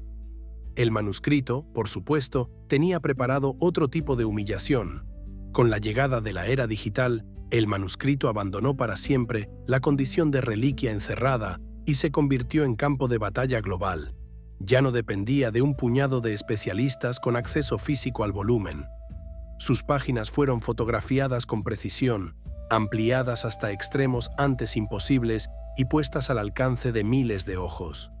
El viejo secreto, que había dormido en estantes oscuros, pasó a circular en pantallas luminosas, y con esa nueva vida nació una esperanza poderosa. Quizá el problema nunca había sido el libro, sino la escasez de mentes trabajando a la vez sobre él. Los primeros análisis informáticos confirmaron algo que ya se intuía, pero ahora con más dureza. El texto no era un caos, mostraba regularidades profundas. Las palabras tendían a aparecer en ciertos contextos, algunos grupos de signos se repetían con una disciplina muy marcada. Los bloques textuales de cada sección tenían diferencias internas, como si el manuscrito cambiara ligeramente de registro según el tema. Todo eso sonaba a lenguaje, o al menos a una estructura construida para parecerse mucho a un lenguaje. Los programas pudieron contar, comparar, medir cercanías, detectar secuencias frecuentes. Lo que no pudieron hacer fue comprender. Era como escuchar una música ordenada sin reconocer ni una sola palabra de la letra. La máquina veía que había sistema, pero no encontraba descendencia. Ningún parentesco estable, ninguna familia clara. Cada intento de emparejar el manuscrito con una lengua conocida producía resultados débiles o contradictorios. Eso no detuvo a los optimistas. Al contrario, cada avance técnico parecía abrir una puerta más. Hubo equipos que aseguraron haber identificado afinidades con lenguas semíticas. Otros miraron hacia idiomas extinguidos de Asia Interior. Algunos creyeron entrever rastros romances. Cada nueva herramienta producía una promesa. Y cada promesa, tarde o temprano, encontraba su grieta. Uno de los episodios más sonoros de la época reciente fue protagonizado por un investigador que anunció al mundo una solución rápida y rotunda. Según él, el manuscrito estaba escrito en una forma antigua, muy temprana, de una familia romance. Afirmó haber hallado no solo la lengua base, sino incluso el contexto social y el tipo de personas que lo habrían compilado. La noticia corrió con velocidad. Durante unos días pareció que el viejo muro se había resquebrajado. Pero la alegría duró poco. Filólogos, historiadores y especialistas desmontaron la propuesta con una dureza casi ritual. El problema era conocido: demasiada elasticidad, demasiada libertad para asignar valores a los signos, demasiada capacidad para hacer que una frase diga algo razonable solo después de empujarla con fuerza. No era una lectura obtenida del texto, era un texto forzado a confirmar una intuición previa. Ese patrón se repite a lo largo de toda la historia del manuscrito. Las soluciones espectaculares suelen durar poco. Las aproximaciones humildes, en cambio, sobreviven más tiempo. Algunos investigadores recientes eligieron un camino menos grandioso y más sobrio. No aspirar a traducir el libro entero, sino intentar identificar unas pocas palabras junto a dibujos muy concretos. El nombre de una planta, el de una estrella, el de un signo. Avanzar por la orilla, no lanzarse al centro. Ese método produjo resultados interesantes, aunque no definitivos. Varias palabras parecían acercarse a nombres de especies o cuerpos celestes en tradiciones antiguas ajenas al latín clásico. No bastó para abrir el sistema completo, pero sí para alimentar una idea sugerente: que el manuscrito podría pertenecer a un entorno lingüístico perdido o híbrido. Uno que ya no tiene lectores directos porque la comunidad que lo usó desapareció o cambió de escritura. Sería menos un cifrado que una orfandad. Al mismo tiempo surgieron propuestas médicas. Algunos vieron en el códice un compendio de salud femenina, baños terapéuticos y preparados botánicos, resumidos a partir de obras conocidas de la época. Bajo esa lectura, el texto no sería una lengua misteriosa en sentido fuerte, sino un conjunto extremo de abreviaturas técnicas, una taquigrafía cerrada, un sistema práctico de trabajo. La idea tenía cierta elegancia, sobre todo porque los dibujos de frascos, plantas y mujeres encajaban bien en ese universo. Pero también allí, la estructura del texto se negaba a quedar domesticada. Seguía siendo demasiado coherente, demasiado regular, demasiado ajena a la abreviatura habitual. Y entonces apareció una tentación más fría, más áspera, más dolorosa para quienes aman pensar el manuscrito como tesoro de sabiduría. La posibilidad de que el libro no esconda un mensaje profundo, sino que sea un fraude de una sofisticación magnífica. No un fraude torpe, sino uno fabricado con inteligencia suficiente para imitar las leyes de un idioma sin contener necesariamente significado. Esta idea ganó fuerza gracias a un experimento de enorme impacto. Un estudioso propuso que el texto podía haberse generado mediante un método mecánico simple, accesible a la tecnología de su tiempo. No necesitaba inventar una lengua completa ni escribir al azar. Le bastaba una tabla de sílabas o fragmentos de palabras y una rejilla con huecos. Moviendo la plantilla sobre esa tabla y copiando lo que aparecía, podía formar secuencias con aspecto de lenguaje, mantener repeticiones controladas y producir páginas enteras con gran velocidad y sin errores. Lo más inquietante fue que intentó poner a prueba la idea y logró generar textos que imitaban muchas de las rarezas del manuscrito. Repeticiones cercanas, estructura interna convincente, fluidez visual, una regularidad bastante parecida a la del códice. De pronto, la hipótesis del fraude ya no sonaba a insulto simplón, sino a operación técnica seria. Un engaño diseñado para parecer profundísimo ante los ojos de un comprador ambicioso. Esa propuesta explica varias cosas con una claridad desagradable. Explica la ausencia de correcciones. Explica la velocidad aparente de la escritura. Explica por qué el texto parece obedecer reglas, pero no entrega significado. Explica incluso por qué el libro pudo resultar irresistible para un príncipe inclinado a pagar fortunas por objetos raros y supuestamente cargados de secreto. Sería la cáscara perfecta, un artefacto construido para provocar reverencia y frustración en la misma medida. Sin embargo, incluso esta teoría tiene un precio alto, porque si aceptamos que el manuscrito es puro cascarón, un mecanismo vacío, entonces debemos asumir que generaciones enteras han dedicado vidas a perseguir nada, que el objeto más célebre del misterio documental no es más que un teatro brillante. Y aunque la idea es intelectualmente posible, emocionalmente muchos se resisten a ella. No por romanticismo barato, sino porque el libro da la impresión de poseer demasiada coherencia simbólica para ser solo humo. Otra línea de interpretación se interna en un terreno más humano y más inquietante. La posibilidad de que el manuscrito no sea una broma para otros, sino una verdad privada para quien lo escribió. En ciertos estados de trance, fervor o trastorno, algunas personas producen lenguajes fluidos sin significado compartido. Son secuencias con ritmo, con forma de idioma, a veces con fuerte convicción interior. Si un escriba medieval hubiera pasado años en un estado de revelación o alteración, podría haber llenado páginas enteras con un sistema que para él resultaba perfectamente verdadero. Esta hipótesis explica muy bien la seguridad del trazo, también la repetición, también la sensación de coherencia cerrada. El autor no estaría engañando a nadie, estaría transcribiendo una visión. Su mundo interior tendría plantas propias, circuitos de agua, mujeres funcionales, cielos giratorios. El manuscrito sería entonces el mapa completo de un delirio ordenado. No una mentira, sino una cosmología íntima imposible de compartir. Muchos rechazan esta lectura porque temen que reduzca el libro a patología, pero eso sería mirarlo con soberbia moderna. En tiempos antiguos, una visión extraordinaria no se clasificaba siempre como enfermedad. Podía ser don, acceso, experiencia liminal. El manuscrito podría haber nacido en la zona borrosa, donde lo místico y lo mental no se distinguen todavía con nuestros nombres actuales.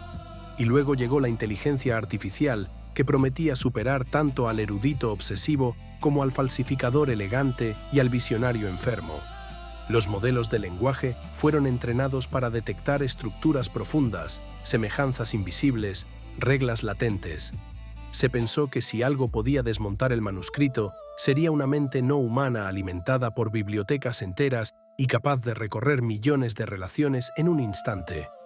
La máquina confirmó de nuevo lo de siempre, pero con mayor contundencia.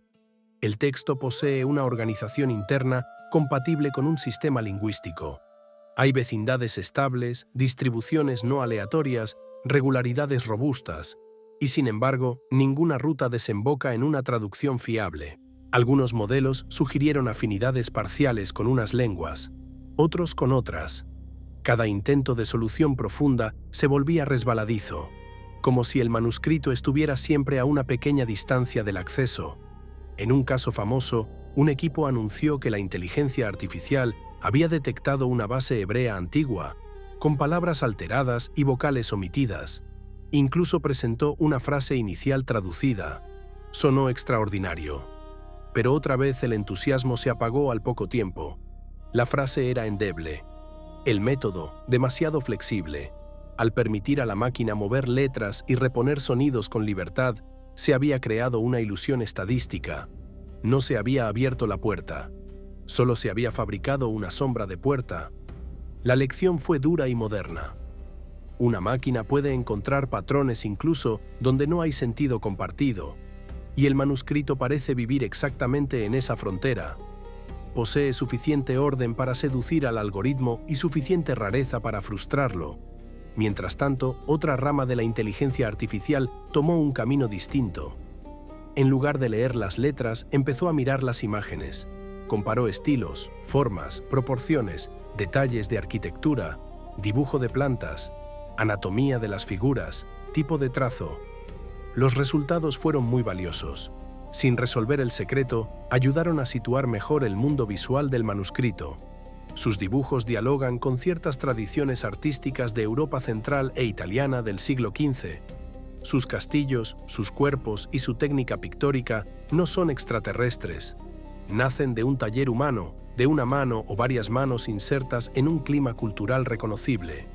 Eso importa mucho, porque demuestra que, aunque el contenido parezca ajeno, la forma visual pertenece a nuestro mundo histórico. El autor no era un visitante de otra dimensión, era alguien de aquí, de una época concreta, trabajando con materiales y estilos de su tiempo. Lo monstruoso del manuscrito no está en su origen no humano, sino en la manera en que una mente humana fue capaz de torcer lo conocido hasta hacerlo casi irreconocible. Y así, después de máquinas, redes, modelos y experimentos, el balance sigue siendo paradójico. Nunca hemos sabido tanto sobre la estructura del manuscrito. Y nunca hemos estado tan lejos de una lectura segura. Cada avance ha afinado el contorno del problema, no su solución. El libro está más iluminado que antes, pero el centro continúa en sombra. Después de siglos de teorías, pruebas, anuncios triunfales y derrumbes dolorosos, empieza a emerger una verdad que no está escrita en ninguna de sus páginas, pero sí en la conducta de quienes lo estudian.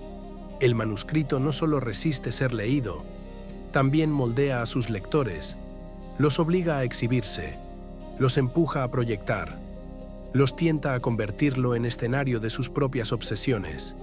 Ese es quizá su poder más refinado. El botánico entra al libro y ve especies disfrazadas, claves vegetales, pistas de mundos florales perdidos. El médico ve tratamientos, órganos, procesos de fertilidad, saber femenino oculto. El criptógrafo ve sistemas, sustituciones, trampas estadísticas. El místico ve revelaciones, lenguas del éxtasis, cosmologías secretas. El amante de la conspiración ve viajes imposibles, contactos remotos, bibliotecas prohibidas. Cada uno toca una parte del elefante y cree tener el animal completo. Y el manuscrito lo permite. Más aún, lo estimula. Porque sus imágenes son lo bastante concretas para parecer significativas y lo bastante ambiguas para aceptar múltiples lecturas. Su texto es lo bastante ordenado para parecer una lengua y lo bastante extraño para rechazar toda familia. Su material es lo bastante noble para inspirar respeto y lo bastante herido para sugerir pérdida. Todo en él opera como un espejo cargado de niebla. Nos devuelve nuestra forma, pero deformada por el deseo de comprender.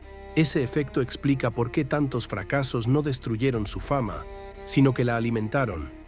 Cada error, cada descifrado fallido, cada teoría demolida, lejos de empobrecer al códice, lo volvió más magnético.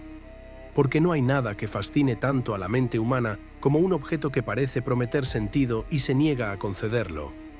La negación sostenida se vuelve hechizo. Por eso hay una pregunta que resulta casi impía para cualquier investigador serio, y sin embargo, inevitable. ¿De verdad queremos que el manuscrito sea descifrado? Vivimos en una época que venera la respuesta. Todo debe poder buscarse, medirse, resolverse, archivarse. La incertidumbre suele tratarse como una avería del conocimiento.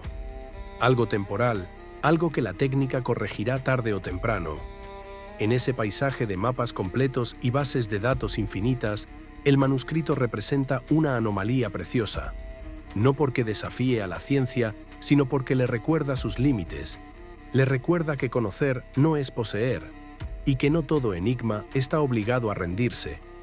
Existe incluso una paradoja cruel. Si mañana apareciera una solución indiscutible y descubriéramos que el libro es, por ejemplo, una recopilación mediocre de remedios ya conocidos, un compendio de notas prácticas o una colección de fórmulas sin mayor vuelo, una parte de su fuerza moriría en el acto. El enigma se evaporaría, y con él la constelación de sueños que ha sostenido durante siglos. Esto no significa que el conocimiento sea enemigo del misterio. Significa algo más sutil, que algunos objetos adquieren una segunda vida gracias a lo que no podemos cerrar sobre ellos. El manuscrito no es solo lo que contiene, es también todo lo que ha provocado. Ha generado investigación, discusiones, modelos de análisis, avances en estudio de lenguas, reflexiones sobre la escritura, la imagen, el fraude, la fe y la percepción. Ha sido motor de pensamiento precisamente porque no concede reposo. Hay algo profundamente humano en aceptar eso, aceptar que ciertos silencios valen no por la información que esconden, sino por la imaginación que despiertan. Aceptar que el deseo de respuesta no siempre debe triunfar sobre la fecundidad de la pregunta. Aceptar que en un mundo donde casi todo aspira a ser traducido y explotado, puede sobrevivir un objeto que se mantiene indómito, no como enemigo, sino como recordatorio. El manuscrito recuerda que la historia no es un edificio completamente iluminado. Tiene sótanos, tiene habitaciones cerradas, tiene voces cuyo alfabeto ya no coincide con ninguna boca viva. Y esa opacidad no es necesariamente un fracaso. A veces es una forma de belleza. Pensarlo así cambia también nuestra relación con el autor o con los autores. Tal vez el mayor homenaje que podemos hacerles no consista en violentar el libro hasta obligarlo a decir algo que nos convenga, sino en escuchar la lección de su resistencia. Quien trazó esas líneas, fuera un sabio, un taller, un visionario, un impostor sublime o una comunidad perdida, logró algo extraordinario: fabricar un objeto capaz de sobrevivir a todos sus intérpretes. Eso no ocurre con frecuencia. La mayoría de los libros quieren ser leídos. Este, en cambio, parece querer durar. Parece más interesado en mantenerse entero dentro de su secreto que en abrirse al primer visitante competente, como si su misión no fuera informar, sino permanecer. Ser presencia. Ser prueba de que hubo, alguna vez, una forma de ordenar el mundo que no nos pertenece ya. Y aún así, la persecución continúa, porque la mente humana no sabe convivir del todo con las puertas cerradas.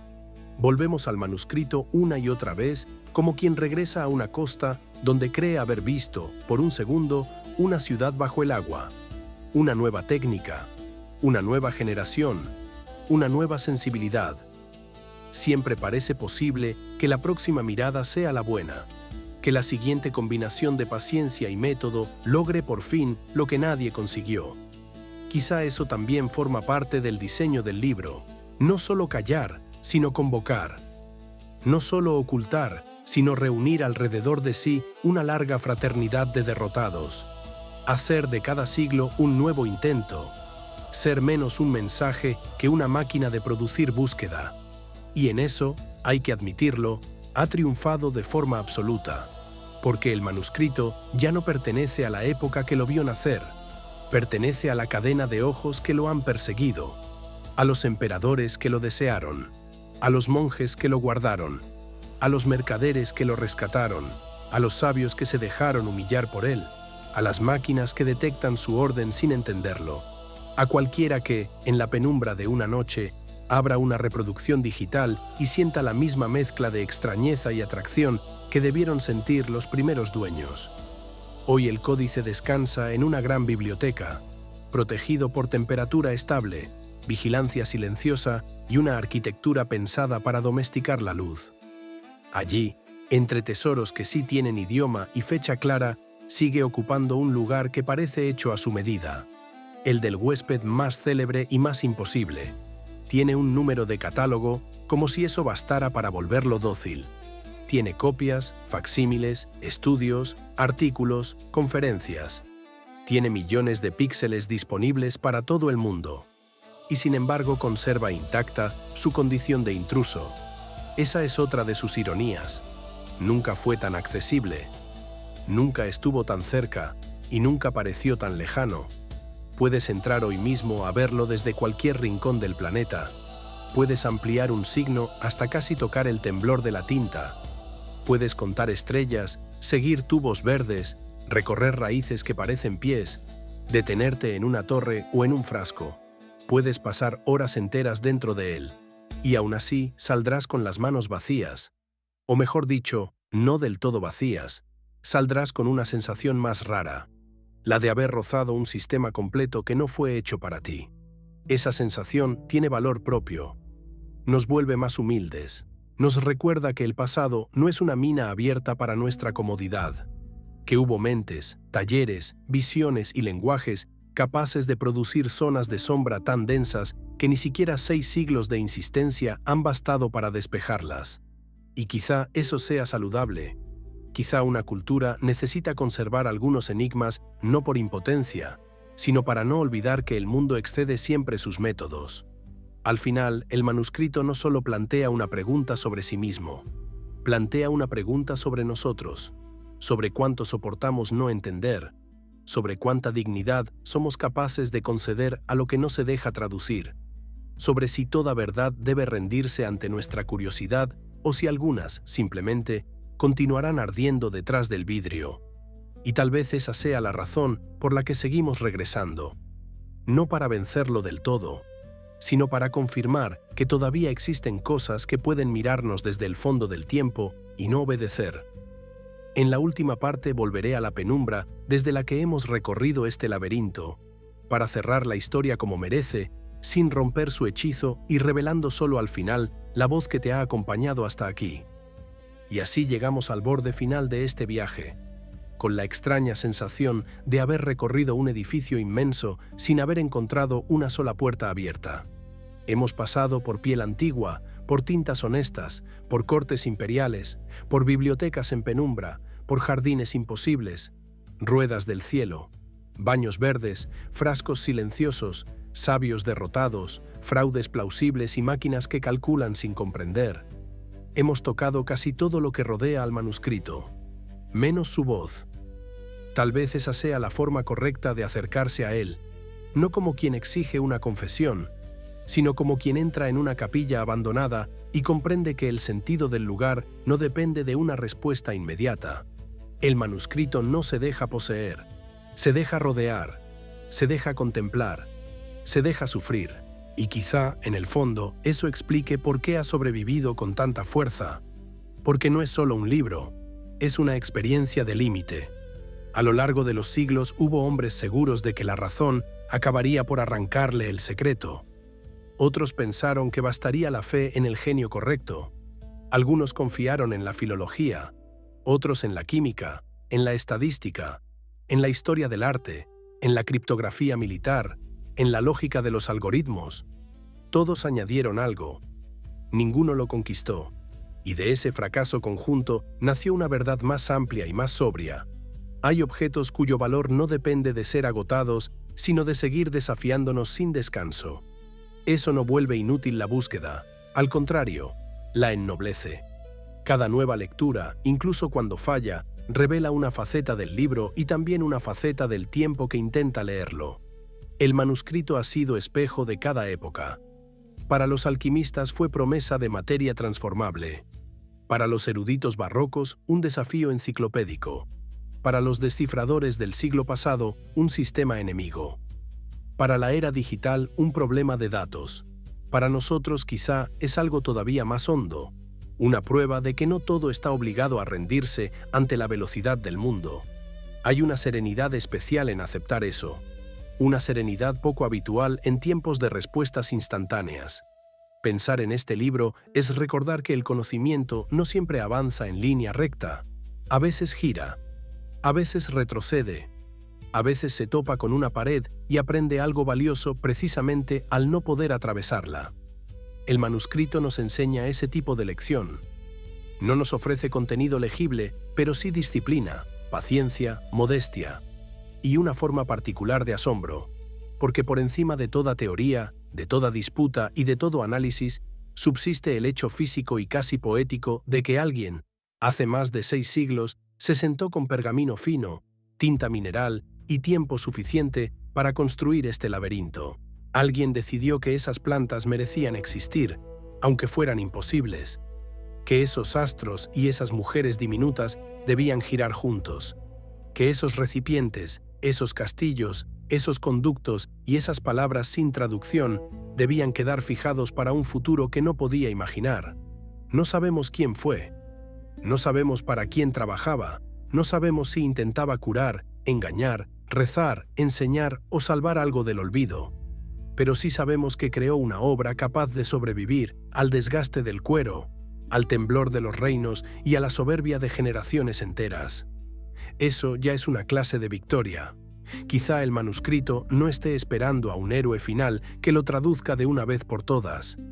Quizá esté cumpliendo exactamente su destino al seguir allí, entero en su mutismo, obligándonos a regresar una y otra vez. Quizá su función nunca fue decir, sino convocar, juntar bajo una misma lámpara al botánico y al soñador, al historiador y al criptógrafo, al escéptico y al creyente, unirlos en una mesa común frente a algo que ninguno puede dominar por sí solo. En un mundo obsesionado con clasificarlo todo, el manuscrito conserva la dignidad de lo inclasificable. No es solo medicina, ni solo mapa, ni solo código, ni solo arte. Es una obra fronteriza, un artefacto total, una criatura hecha de varios mundos y leal a ninguno. Y por eso sigue vivo, porque hay objetos que envejecen cuando se los explica. Este envejece mejor cuando resiste. A veces imagino la última persona que lo sostuvo sin que fuera un enigma, la última mano para la que cada signo tenía sentido, la última mirada capaz de leer esas páginas sin vértigo. Tal vez fue un médico, tal vez una mujer instruida en remedios, tal vez un copista de taller, tal vez un iniciado en una pequeña comunidad hoy borrada, tal vez un farsante genial, tal vez un visionario. En cualquier caso, esa persona desapareció hace siglos y con ella se apagó la llave. Lo que quedó no fue el mensaje desnudo, sino la forma del misterio. Y eso basta para seguir llamándonos. Hoy el libro descansa, sí, pero no está dormido. Se conserva en una sala protegida, con temperatura precisa y luz domesticada, mientras millones de ojos pueden recorrerlo desde la distancia. Nunca fue tan vigilado, nunca fue tan reproducido, nunca fue tan estudiado, y sin embargo sigue manteniendo esa extraña superioridad de los objetos que no necesitan defenderse con ruido. Basta abrir una de sus páginas para sentir que entramos en terreno ajeno, no hostil, no sagrado en el sentido simple, ajeno. Y esa ajenidad es una de las formas más puras del asombro. Si alguna noche vuelves a mirarlo, hazlo despacio. No le pidas demasiado al principio. Deja que aparezcan primero el color gastado, la suavidad de las líneas, la calma insolente de la escritura. Mira una planta imposible como mirarías a un animal visto en sueños. Sigue el curso de un tubo verde como si recorrieras un río subterráneo. Detente en una estrella sostenida por una mujer minúscula. Escucha el silencio del pergamino. Tal vez no obtengas una traducción, pero acaso percibas algo más raro y más valioso. La presencia intacta de una mente remota que todavía es capaz de desordenar la tuya.